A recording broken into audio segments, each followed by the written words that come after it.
لاہور میں چیئرمین پاکستان تحریک انصاف عمران خان تقریب سے خطاب کر رہے ہیں اور اکنامک صورتحال کے حوالے سے وائٹ پیپر پر بریفنگ دے رہے ہیں۔ ان کی جانب سے کہا گیا کہ تحریک انصاف کے دور حکومت میں معیشت کو سنبھالا دینے کی بھرپور کوشش کی گئی اور اس بات کو یقینی بنایا گیا کہ بیرونی خسارے کو کم کیا جا سکے، ایکسپورٹس کو بڑھایا جا سکے، امپورٹس کو کنٹرول میں رکھا جا سکے، اور تحریک انصاف کے دور حکومت میں اہم معاشی اقدامات اٹھائے گئے جس سے ملک کی معیشت درست سمت میں گامزن ہوئی۔ اس حوالے سے چیئرمین تحریک انصاف عمران خان تقریب سے خطاب کر رہے ہیں جس میں انہوں نے تحریک انصاف کے دور حکومت میں جو معاشی اقدامات اٹھائے گئے اس کے حوالے سے اس وقت وہ بریف کر رہے ہیں۔ ویڈیو لنک کے ذریعے اس تقریب میں وہ خطاب کر رہے ہیں۔ لاہور میں چیئرمین پاکستان تحریک انصاف عمران خان تقریب سے خطاب کر رہے ہیں اور اس وقت ان کی جانب سے حکمران اتحاد کی معاشی پالیسیز کو بھی کڑی تنقید کا نشانہ بنایا گیا۔ ان کی جانب سے کہا گیا کہ موجودہ حکومت کی معاشی پالیسیز بیرونی خسارے کو کنٹرول کرنے میں ناکام دکھائی دی۔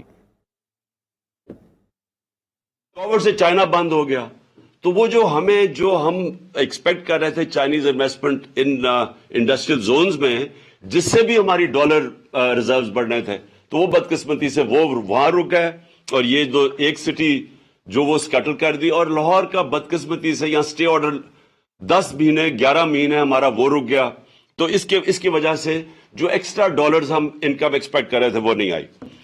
اچھا جی، اب یہ آ گئے اور اس کی بہت، میں جتنا بھی کہوں مجھے ابھی تک سمجھ نہیں آئی کہ کیا اس کے پیچھے تھنکنگ تھی، کیا وجہ تھی کہ گورنمنٹ جس کی بہترین پرفارمنس تھی اس کو ہٹایا گیا اور پھر پوری ایک سازش کے تحت ان چوروں کو پھر ہمارے اوپر مسلط کر دیا گیا۔ تو وہ میں شروع میں آپ کو بتا چکا، لیکن انہوں نے کیا مہنگائی 50 سال میں سب سے زیادہ مہنگائی، سی پی آئی 25.5%، consumer price index, sensitive price index 30%، آٹا، بجلی، پیٹرولیم، وہ لے لیں، پیاز لیں، ٹماٹر لیں، گھی لیں، دالیں لیں، 100% سے 200% یہ ان کی قیمتیں بڑھ گئی۔ اس وقت تک 15 لاکھ ٹیکسٹائل مزدور اپنی نوکریاں کھو بیٹھے ہیں اور انڈسٹری بند ہوتی جا رہی ہے، یہ آپ کے سامنے سب رکھا ہوگا۔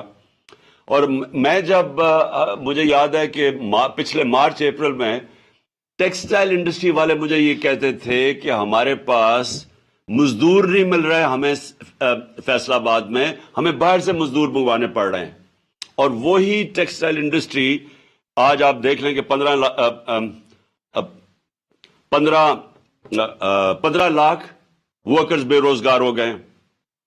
ریمیٹنسز، یہ آپ نے سنی لیا ہوگا، ایکسپورٹس اور ریمیٹنسز، ان کا مائنس آ رہا ہے، 2 ارب روپیہ مہینے کی کمی آنی شروع ہو گئی ہے ایکسپورٹس اور ریمیٹنسز میں جو ہم نے بڑھائی تھی۔ اور فورن ایکسچینج ریزروز آپ کے سامنے ہے، مارچ کے اندر 16.4 تھا، آج پہنچ گئے 5.7 پہ، یہ بھی آپ کے سامنے آ گیا ہوگا۔ روپیہ اس وقت انٹر بینک پہ جس طرح 226 ہے، اور انفارملی وہ 260 پہ پہنچ گئے۔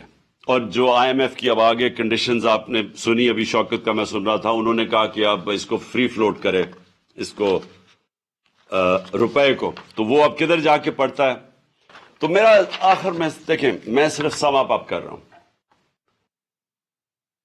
پاکستان نے نکلنا ہے ادھر سے کیسے؟ سب سے پہلے الیکشنز۔ کیوں الیکشنز؟ کیونکہ الیکشن سے آئے گی پولیٹیکل سٹیبلٹی۔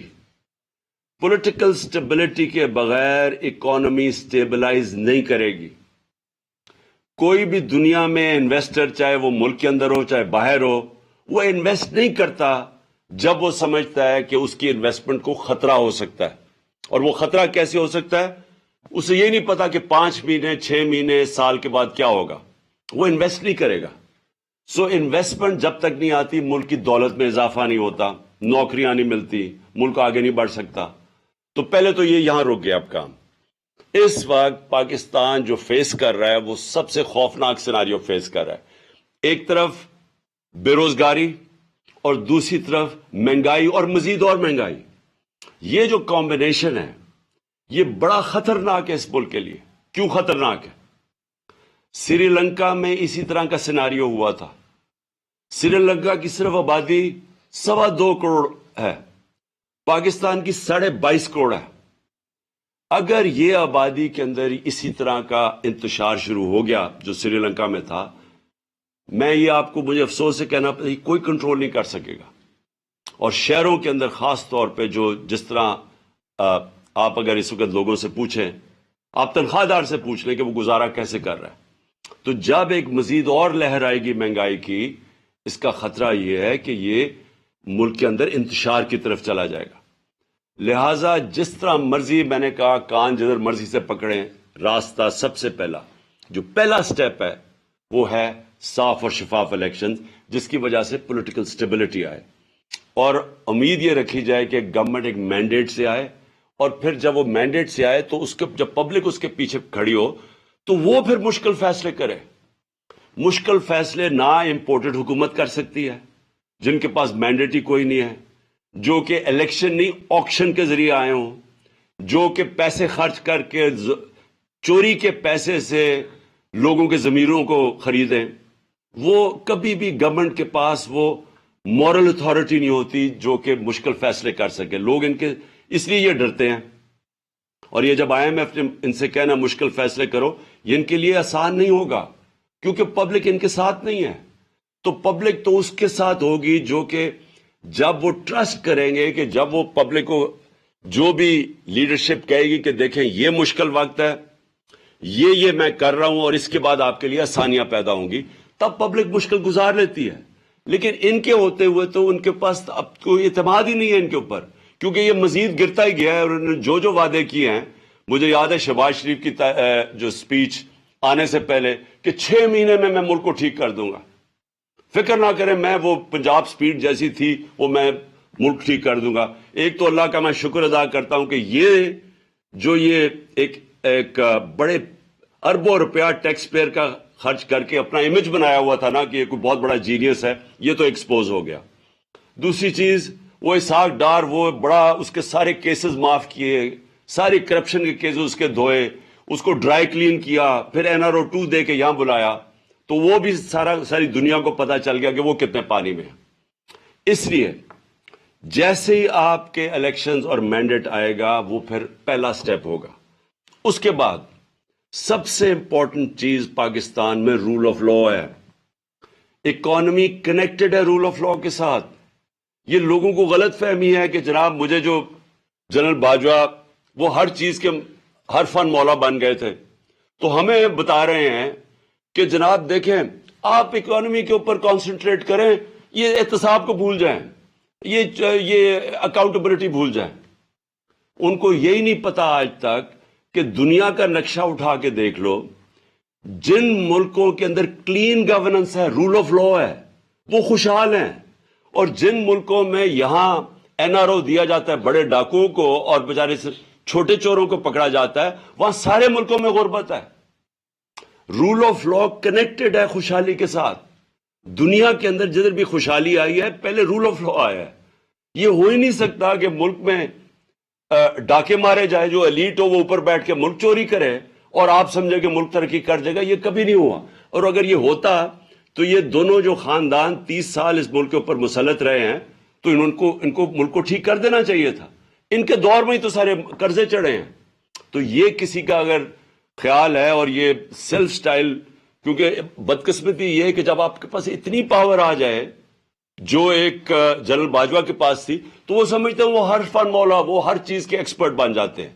تو ہمیں لیکچر دیے جا رہے تھے کہ نہیں جی ان کو NRO دے دو اور آپ صرف اکانومی پہ کانسنٹریٹ کرو. میں یاد ان کو کروایا کہ چائنا نے 450 وزیروں کو جیلوں میں ڈالا ہے، جو دنیا میں سب سے تیزی سے بڑھ رہی ہے اکانومی. اس کو کیا ضرورت پڑی تھی کہ 450 وزیروں کو پچھلے 7-8 سال میں جیلوں میں ڈالو. اس لیے رول آف لا کنیکٹڈ ہے. اور میں آپ کو یقین دلاتا ہوں کہ ہماری جو سب سے بڑی ریسورس ہے اوورسیز پاکستانی ہیں. میرا ان سے سب سے دیر 30 سال تک رابطہ ہے. انہوں نے شوکتخانہ میں مدد کی، نمل یونیورسٹی میں، PTI کو جس کو فورن فنڈنگ کہتے ہیں، وہ اوورسیز پاکستانی مدد کرتے ہیں. وہ سب سے زیادہ جذبہ رکھتے ہیں. ان کی انویسٹمنٹ نہیں آتی پاکستان میں. وہ پلاٹس خرید لیتے ہیں لیکن انویسٹ نہیں کرتے انڈسٹری میں اور بزنسز میں، کیونکہ ان کو کانفیڈنس نہیں ہے، پاکستان کے انصاف کے نظام پہ کانفیڈنس نہیں ہے۔ اور میں مڈل ٹیئر انویسٹرز کی بات کر رہا ہوں، بڑے بڑے انویسٹرز نہیں۔ اور اگر ہمارے پاس 1 کروڑ میں سے میں کہتا ہوں 5 لاکھ پاکستانی بھی انویسٹ کرنا شروع کریں، آپ امیجن کریں کہ کتنی انفلو آگے ڈالرز کی ہمارے ملک میں۔ تو اس کے لیے کانٹریکٹ انفورسمنٹ چاہیے، اس کے لیے رول آف لا چاہیے، اس کے لیے ایک کانفیڈنس چاہیے ہمارے ملک کے انصاف کے نظام پہ۔ تو یہ کنیکٹڈ ہے خوشحالی سے۔ آپ نے میرے سے بار بار سوال پوچھتے ہیں جی آپ کے پاس کیا اس کا حل ہے، یہ جو آپ دلدل میں ملک پھنسا دیا۔ تو حل یہ ہے کہ پاکستان کو ایسے چلانا پڑے گا جو آج تک ہم نے نہیں چلایا، ہمیں وہ سٹیپس اٹھانے پڑیں گے۔ ہم نے کبھی رول آف لا اسٹیبلش نہیں کیا، مارشل لا آتا ہے تو وہ قانون توڑ کے آتا ہے۔ اور یہ جو 2 خاندان ہیں ان کی مجبوری ہے اداروں کو کمزور کرنا، کیونکہ یہ چوری نہیں کر سکتے۔ اگر آپ کے ادارے مضبوط ہو یہ چوری کیسے کریں گے؟ جو اسرائیل کا پرائم منسٹر تھا اس کو پولیس نے آ کے اس کے اگینسٹ کرپشن کیس کر کے اس کو چارج کر دیا، کیونکہ وہ ان کے ادارے مضبوط ہیں۔ اور یہ نہیں کہ یہ جو یورپ کے اور یہ امریکہ کے لوگ ہمارے سے زیادہ ایماندار ہیں، وہاں کے ادارے ایسے ہیں کہ کوئی چوری نہیں کر سکتا، وہ اداروں کا خوف ہے ان کو۔ یہاں آتے ساتھ ہی سب سے پہلے تو ادارے ختم کیے، ہم نے اداروں کے اندر میرٹ لے کے آئے۔ انہوں نے آتے ساتھ ہی پہلے ایف آئی اے ختم کی، کیونکہ شہباز شریف کے کیسز تھے اربوں روپے کے، اس کو ختم کیا، اس کے اوپر آدمی، اور اس کا اب صرف کام ہے پولیٹیکل وکٹمائزیشن۔ پھر انہوں نے نیب ختم کی، اس کے ٹی ٹی کے کیس تھے اور ان سارے چوروں کے کیسز تھے، ساروں نے اپنے کیسز امینڈمنٹ نیب کر کے ختم کیے۔ اور انہوں نے وائٹ کالر کرائم پکڑنا ناممکن ہو گیا آج پاکستان میں۔ جو نیب امینڈمنٹس کیے ہیں آپ پکڑ ہی نہیں سکتے وائٹ کالر کرمنل۔ اور پبلک آفس ہولڈر، میں یہاں سے پیسہ چوری کر کے اپنے خاندان کے نام پہ رکھ دوں ایز پرائم منسٹر، مجھے کوئی نہیں پکڑ سکتا۔ میں پوچھ ہی نہیں سکتا کہ جی آپ کے بچے کس طرح اربوں پتی بن گئے ہیں، کیونکہ انہوں نے امینڈمنٹ پاس کر دی ہے۔ اوپر سے میں یہاں سے پیسہ چوری کر کے باہر بھیجوں اور پتہ بھی چل جائے کہ میں نے باہر ایک، جس طرح اسحاق ڈار کے پورے دبئی کے اندر وہ ٹاورز ہیں $100 ملین کے، پتہ ہی نہیں چل سکتا۔ میں اگر کہوں کہ جی وہ دبئی سے انفارمیشن آ رہی ہے $100 ملین کے ٹاور ہیں، انہوں نے کہا جی باہر سے جو ایویڈنس آئے گی وہ ان ایڈمیسیبل ہے۔ سو یعنی کہ آپ نے لائسنس دے دیا بڑے چوروں کو۔ تو میں پھر سے کہتا ہوں rule of law second step ہے، elections first, rule of law second step. تیسرا، یہ جو شوکت نے بات کی، ری اسٹرکچرنگ کرنی پڑے گی۔ یہ جو بڑے بڑے ہمارے گورنمنٹ کارپوریشنز ہیں ان کو ری اسٹرکچر کرنا پڑے گا، کیونکہ یہ اتنا زیادہ پیسہ اس وقت کھا رہے ہیں۔ پھر ہماری جو گورننس سسٹم ہے اس کو بالکل اس میں چینجز لانے پڑیں گے، کیونکہ یہ بھی ایک، جب تک ہم اپنا گورننس سسٹم کو میریٹوکریسی نہ لے کے آئیں اور ساروں کو ڈائریکٹ کریں کہ نیشنل انٹرسٹ اس وقت کیا ہے، اور وہ ہے کہ ایکسپورٹس بڑھائیں اور اپنی آمدنی بڑھائیں، فیسیلیٹیٹ کریں، انویسٹرز کو کریں، یہ جو ایز آف ڈوئنگ بزنس کریں، جو ہم نے بڑی کوشش کی تھی۔ اسمال اور میڈیم انڈسٹری وہ بیک بون ہے، اس کے لیے اتنی مشکلات پیدا کی ہوئی ہیں کہ وہ بیچارے وہ اٹھ ہی نہیں سکتے۔ ان کے لیے ہم نے ساری یہ جو گلوٹین کیے تھے، ہمیں جو ریگولیشنز ختم کیے تھے، ان کے لیے آسانیاں کہتے وہ کرتے جا رہے تھے۔ جب تک ہم اسمال اور میڈیم انڈسٹری کو نہیں اٹھاتے، اور وہ بیک بون ہے امپلائمنٹ کے لیے بھی، اور پھر ساری دنیا کے اندر ادھر سے ویلتھ کریشن جو کرنی ہے وہاں سے، تو اس کے لیے آسانیاں پیدا کرنے کے لیے یہ وہ سٹیپس ہیں۔ اور پھر میں پاکستان کا ٹورزم پوٹینشل ہے وہ ہم بدقسمتی سے وہ پھر کووڈ آ گیا تو ساری دنیا میں ٹورزم کولیپس کر گئی۔ ٹورزم پاکستان کا اتنا بڑا پوٹینشل ہے، اور میں نے یہاں آسٹریا سے وہ آیا ایکسپرٹ ہے ریزورٹس کا، آسٹریا میں سکینگ کے وہ ایکسپرٹس ہیں، اس نے مجھے کہا کہ پاکستان دنیا کا سکینگ کیپٹل بن سکتا ہے، کیونکہ ہمارے پہاڑ بڑے اونچے ہیں تو وہاں برف بڑی دیر تک رہتی ہے۔ تو اس نے مجھے اور پورا پلان بنا رہے تھے کیسے سکینگ ریزورٹس۔ تو یہاں پاکستان میں ہمارے پاس ٹورزم کے اندر اتنا انٹیپ پوٹینشل ہے، سارا ہمارا جو سمندر ہے اس کے ساتھ ساتھ زبردست پوٹینشل بنا ہوا ہے۔ سو ٹورزم کے اوپر، کیونکہ وہاں سے ڈالرز آئیں گے باہر سے، اور میں بات کر رہا ہوں کہ مڈل ایسٹ سے جو مڈل ایسٹ ہے وہ لوگ مسلمان ملکوں میں جانا چاہیں گے ٹورزم کے لیے. اس وقت وہ جاتے ہیں آذربائیجان. لیکن جو پاکستان ہے اس میں بہت مڈل ایسٹ کے لیے بڑی اٹریکٹو پہاڑ ایسے ہیں جو بڑا انٹرسٹ تو ہم کر سکتے ہیں. تو ٹورزم کے اوپر اسپیشل زون بنانے پڑیں گے, ٹورزم زونز, اور یہاں سے ہم بہت زیادہ ڈالر انکم اپنی بڑھا سکتے ہیں. لیکن پھر اور یہ جو ہمارے اسپیشل اکنامک زونز ہیں جس کے اندر ہم انڈسٹری کی ری لوکیشن کروا سکتے ہیں چائنا سے. سو یہ فیوچر کے میں آپ کو پلانز بنا رہا ہوں. لیکن اس سب سے آخر میں دو چیزیں, الیکشنز اور رول آف لا, یہ دو چیزوں کے بغیر جدھر آج اللہ نے پاکستان کو کھڑا کر دیا ہے, اس کے بغیر پاکستان کو کوئی نہیں اس مشکل وقت سے نکال سکتا. یہ جو ان کی اب کوشش ہے, انکم ہماری گرتی جا رہی ہے, بے روزگاری بڑھتی جا رہی ہے, ویلتھ کریشن ہو نہیں رہی, قرضے بڑھتے جا رہے ہیں, جو سارا پاور سیکٹر کے کانٹریکٹس انہوں نے سائن کیے ہوئے ہیں وہ کیپیسٹی پیمنٹس دینی پڑ رہی ہیں. پیسہ ہے نہیں بجلی استعمال کرنے کے لیے, پیسہ ہے نہیں کہ ہم باہر سے جو امپورٹڈ فیول کے اوپر یہ پاور اسٹیشن چلانا ہے وہ ہم چلا نہیں سکتے.